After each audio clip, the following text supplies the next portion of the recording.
Hello there, my friends, and welcome into another episode of Subscription Web Design.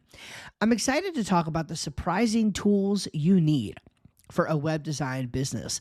And the reason why I say they're surprising is not because they're novel or new, but it's because in my conversations with people, I'm hearing a lot of recurring themes about the kind of tools that people are asking about that they think they need. And mostly it's technical tools that I'm hearing about. And listen, technical tools are important. We need to figure out hosting. We need to figure out what theme you're going to use. We need to figure out where you're going to find people if you'd like to hire them.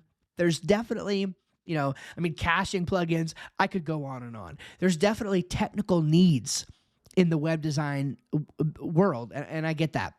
However, it's also important that you know, for the most part, I am not a technical teacher. Now, there are some great technical teachers out there, but what I want to help you do is build a business that you love, okay? I'm obsessed with helping people like you build the kind of business that I have built that allows me to do these things and allows me to do what we're doing and allows me to say, okay, yes, we need to figure out what plugins and tools we're going to use on this site, but I have a team member who can take the lead on that. Now, I'm not just talking about growing a subscription web design business that scales, but a lot about self-management, a lot about financial things that you'll have to consider, a lot about team management. These are the places where I think I can contribute the most value. And I think in this episode, when you hear some thoughts I have on these tools that you're going to need, it will help clarify some of that for you. Before we move further, this episode is brought to you by my subscription web design course. Okay. It's all about getting started with subscription web design and plugging you in. And what's cool is a lot of the things that I'm going to mention here for you today, we talk about those in depth. So I hope that you will at least consider going and grabbing that course. You can do so, steveschramm.co/SWD. Make sure to use the code podcast so that you get 20% off. Okay. Number one, the first surprising tool that you need for a web design business is a game plan.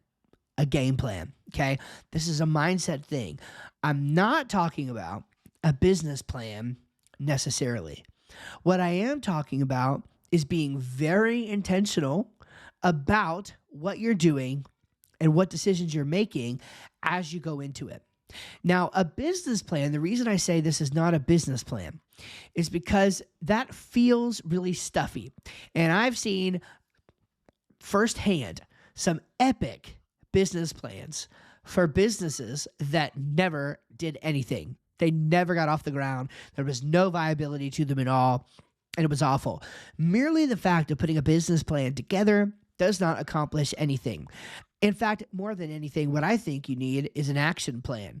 Think about it. On game day for a football team, what they do is they put together a detailed action plan based on different scenarios that they could run.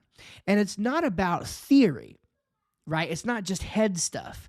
It's action. It's cleats on the ground. It's knocking people over. It's catching the ball and throwing it. It's formations. It's all about the actions that you're going to take to get from point A to point B, and at least in the game of football, hopefully secure the win.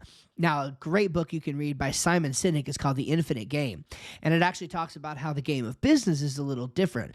It's not a finite game with winners and losers like football.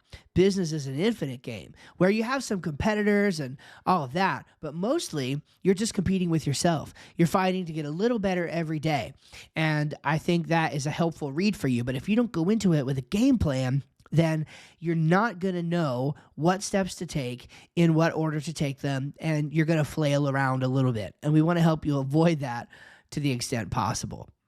All right, the next thing you're going to need is a coach. Now, coaching, I think, is very important. And by the way, I want to be very clear here and say that when I say a coach, I don't mean this in the promotional sense of, oh, you should definitely sign up for my mentorship program, because I do. I help with that. I help coach people like that. That's fine. And if you're interested in that, I would love for you to check it out. But I mean any kind of coach. Josh Hall, my mentor, is a fantastic coach. JoshHall.co. You should definitely go there and check him out. But not even just business-wise. You should have a coach. Maybe a mindset coach is what you need. Maybe you need a coach to help you with leadership. You can find, these days, it's a fantastic time to be alive on the internet, because you can find a coach who's suited to the needs for the problems and the struggles that you're facing right now. And what a coach can help you do is look from the outside of your business into your business and give you direction, and not even your business, but your life as well, and help give you direction around some of the decisions that you need to make. There's nothing more powerful than having a trusted advisor speak into your situation and help you clearly think through issues that you're facing or difficulties that you've come across. And that's exactly what a coach can do for you. Okay, the next surprising tool that you're going to need is a contract. Yeah, you need to have a contract. Forget about hosting and caching plugins and website themes and all of that.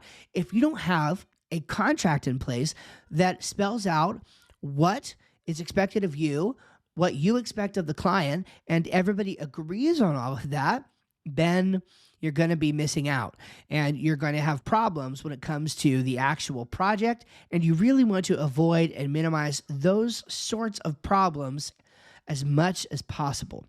I've got a whole episode here on the podcast about contracts, and so I hope you'll go check that one out. If you just search in your podcast feed under this podcast the word contract, you're going to find an episode, I believe it was called All About Subscription Web Design Contracts, and that will help you along.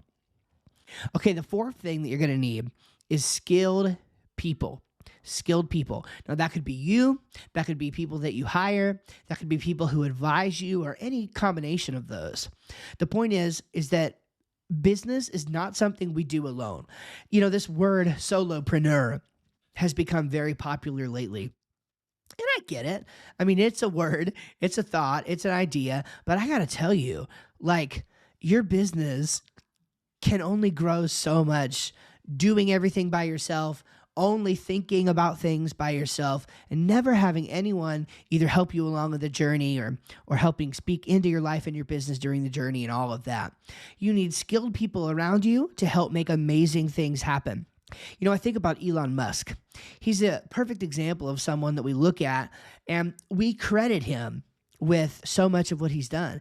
And sure enough, those awesome rockets, I literally watched a launch last night of 3 or 4 people, I think it was 3, heading up to the International Space Station. And I saw those rockets land, back on the drone ship. If you didn't know, Elon Musk designed these reusable rockets. That was his whole vision for this thing. And yeah, he designed that, and they're still using the rocket design that he came up with. As a guy who was known for building PayPal, for being a software developer, right? But he's a genius in all these areas. Okay, all of that's true. But let's not forget about the fact that soon thereafter, he was hiring actual scientists and physicists and expert engineers to help make these dreams become a reality and help them be refined, okay? And so while he may be a very involved person in his different businesses, he's working with experts, with other skilled people to make the vision a reality. Okay, the fifth thing that you're going to need is a budget. And I wanted to make this really practical, right? Not in the sense of some long drawn out, 50-year business plan, accounting, and all this complicated stuff. There's lots of things that go into this, but practically on the daily, you need a budget. And I actually use an app called You Need a Budget that will help you with that. It's called YNAB, You Need a Budget. Go check it out. I have a whole module in my course on how to use You Need a Budget with a subscription web design business, also utilizing Mike Michalowicz's Profit First model. It's huge, and it makes a big difference in your daily life. I think a budget is one of the tools that is very, very underrated when you're starting out your business, especially if you have a goal of scaling it and getting to a place where you can go full-time in your subscription web design income. If you don't have a budget in place, that's going to be much harder, maybe even impossible, and you could make some serious mistakes along the way. So I would advise you to take care of that. And then the sixth and final thing is grit and will. grit and will. Building a business is hard. It's very difficult. And if you don't have grit and if you don't have will to push through, it's going to be too hard, frankly. And I don't say that to discourage you. I say that to encourage you. Oftentimes in this journey, you're going to look around and there's going to be so many people who don't understand you, who won't even be able to articulate what it is that you do for a living. That comes up a lot. And the reality is that it takes grit and will to push through it. And it's also kind of a thankless job. What do I mean by that? Well, I'm just saying it's a whole lot easier to get praise when you get some promotion and go out and, spend your promotion money that you just got on a down payment for a new car, and then you've got a $700 car payment and all this stuff that you didn't need. For some reason, the world was so used to looking on those things and thinking that's the definition of success, right? Not realizing that that's the definition of drowning. When you're an entrepreneur, sometimes it means driving your beat up old van for a little bit longer than you'd like to. Sometimes it means sacrificing things for your family to make sure that you can get them into the educational, scenarios that you want them to be in, and, making decisions that delay gratification now and not going on vacation for 8 years. Hey, raising my hand, I've been there.